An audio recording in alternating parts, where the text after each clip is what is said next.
more fair. But the key problem with it was the judgment that rehabilitation didn't work.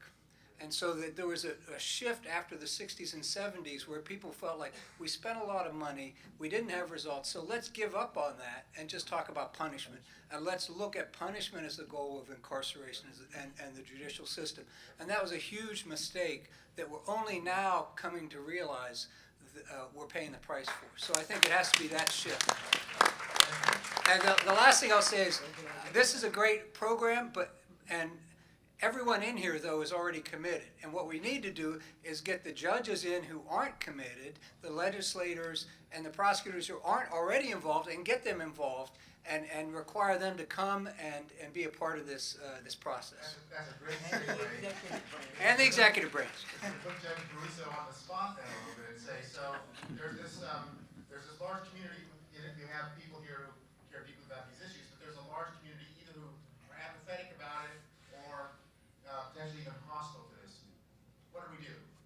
Well, the judicial branch is somewhat secondary. We're not the ones who make the laws. We're not the ones who allocate funds for the programs. From a dream position, from my perspective, not necessarily the New Jersey judiciary, since I'm not here to speak on their behalf, what we have tried to do in Hudson County is reach out to the young people. When I was the chair of the Minority Concerns Committee, my goal was I want to meet these young people voluntarily. I don't want to meet them when it's mandatory that they have to come into the system. And if you want a dream world, we need to start with the younger people. I'm not suggesting to discard the adults, but we need to attract the younger people. We're doing more programs where judges are willing to go out and speak at the schools if invited. We're bringing in more schools into the courthouse. And let them see what the judiciary is about and try to approach them. Mental health is another big dream world. I mean, mental health is a major problem with our prisons. In 2011, 1/3 of the prison population in this country didn't belong there because they had mental health issues. We need a mental health court. We need diversion for mental health individuals. That's a problem. The funding's not there. The programs are not there. There are judges who are willing to work on mental health court. I don't have the authority to create that. So I think we've now heard each of the panelists talk about, actually, John, I don't think you've had a chance to say Sure, your dream. So why don't you say your dream? Sorry. I'll jump in, and what I'd like to share is actually just 3 weeks ago in New York City, we actually convened a bunch of alternative to incarceration programs and reentry programs to have a conversation about a dream, about what New York City and what the country could look like 10 years from now, and that it would be a more just and humane criminal justice system, that it would be right-sized, that it would be racially balanced and proportionate to what our communities are represented by, and all of these kinds of things. So in the spirit of David Letterman, I'd like to share some of the top 10 things that came out of this. And one was parole reform and continued sentencing reform, which we know has happened here in New Jersey. Releasing the aging in prison population. I have the opportunity to visit prisons throughout the country and especially throughout New York State. And just a couple of weeks ago, I was at a convening of elders and aging prisoners at a facility. 2 of the men in the room could not remember what they were in prison for, and we are spending thousands and thousands and thousands of dollars to keep them in prison. Mm-hmm. So we need to think about that. We will have banned the box, as the Assemblywoman and the State Senator have supported here. The spirit of fear and punishment will not guide the day, and we'll believe in rehabilitation, as you mentioned, and reconciliation. We will become more trauma-informed as a society. How are we taking young people who've experienced crime, drugs, poverty, abuse all their lives, and then put them in prison, which is double, triple, quadruple the trauma on top of what they've already experienced, and expect them to come home better? Prison programs will provide job training and other programs and skills development inside. As we said, spoken many times today, reentry must begin, maybe even pre-entry, before a person is released. Once you're released, it's too late. Language, all respect to you, Jason, thank you. Well, I should say, one of the things that we will have done, and 10 years from now we'll look back, is that Jason Williams is speaking all over the place, talking about how people deserve second chances. And we won't be calling people convicted felons or ex-offenders or ex-cons. We'll be calling them returning citizens, or we'll be thinking about how we would describe to a child the condition of their father.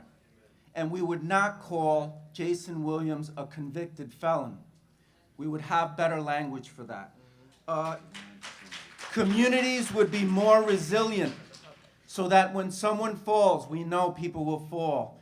We don't take 5 steps forward in all this work and then 20 steps back because one person falls. We will be more resilient than that. The rights of children of incarcerated parents will be represented in a powerful way. Gloria Walton mentioned that earlier. We will be reinvesting in communities, in education. We will be closing prisons and repurposing those prisons into community reentry centers and economic engines for communities that need it. Public housing will be allowing people to go back to their homes.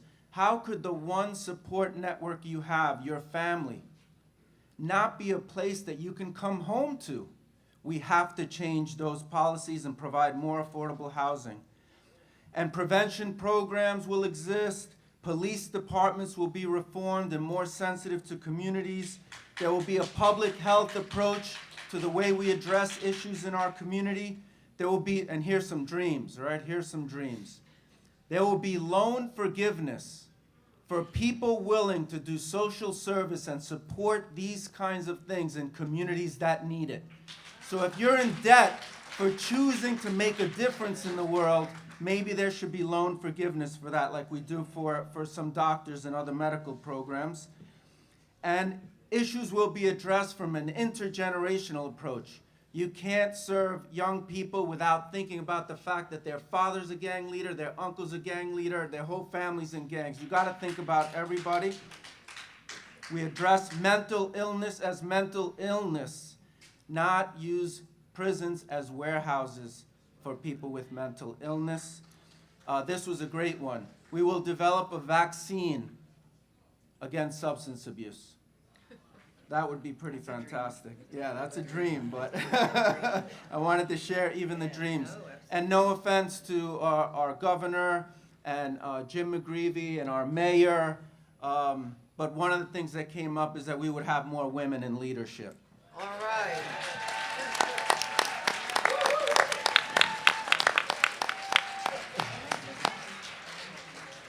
Not Sarah Palin, though. So there's more work to be done, but I definitely wanted to share some of the dreams that we came up with a few weeks ago. Thank you. Thank you. Speaking of a woman in leadership, Thank you. The only 2 other issues that I wanted to raise, thank you very much, and thank you very much for the encouragement.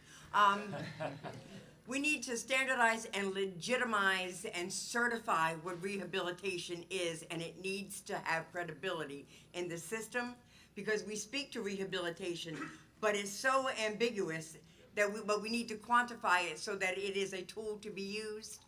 And then expungement needs to be an ordinary process that takes place at some point without having to go through so many stages or machinations to get there. thank you.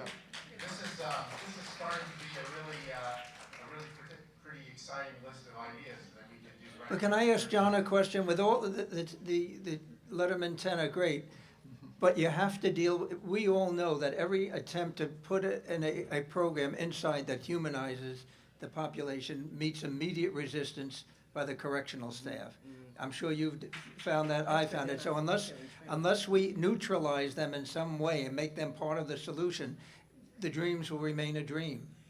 Yeah, They're training you to fix I would just add this one note, because you're absolutely right. And we have programs in Rikers Island, and for the first time, they are acknowledging that brain development does not occur until 25, 26 years old. We have 16-year-olds in Rikers Island serving adult sentences, and the officers are working with us. So absolutely. And we're having sports tournaments, movies for the first time, game night in Rikers Island Jail. So it is possible to collaborate with prison authorities, and if key people are involved, we can make It some started with the changes. commissioner. Absolutely. I just wanted to add that, our warden, we don't call him warden, we call him director, because he's brought to the correctional facility a mentality of humanitarianism and socialism. Socialism. I've been there, and not in that context. I've been there for 15 years, and when I first got there, it was a pretty brutal place. You know, the inmates were the inmates, the officers were the officers, you did what you were told, and if you stand out of line, you were punished. We're no longer, he's not a punitive director, that's why we don't call him warden, we call him director. You know, he's implemented trainings for the staff, the officers, you know, the civilians, everyone. I can honestly say, the officers at the facility, they're like social workers. They will call you when they've identified or they've spotted something not, you know, out of the ordinary. You know, this guy's talking to himself. I think he's hearing voices. You know, at our facility, we have a collaboration, and I think that's why Hudson County works the way it does, because no one is better than anyone else. You know, everyone is of value. Everyone's opinion matters, and because somebody might have a PhD and somebody has a GED doesn't mean that we treat the GED person like they don't count. So I think that's why we work in Hudson, because we're not afraid to, you know what, stand next to one another and say, you know what, if you need help, you know, pick up the phone and call me. I'll be there to help you.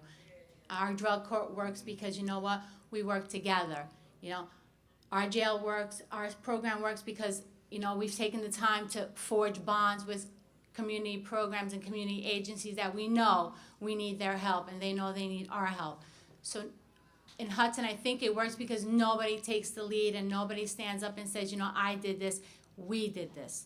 You know, we have a way to go, but you know what? We've come very far in the short time that I've been there. We've come tremendously far, and I think the reason is because we did it together, because not one of us alone, you know what, can do it, but together we've collectively come together and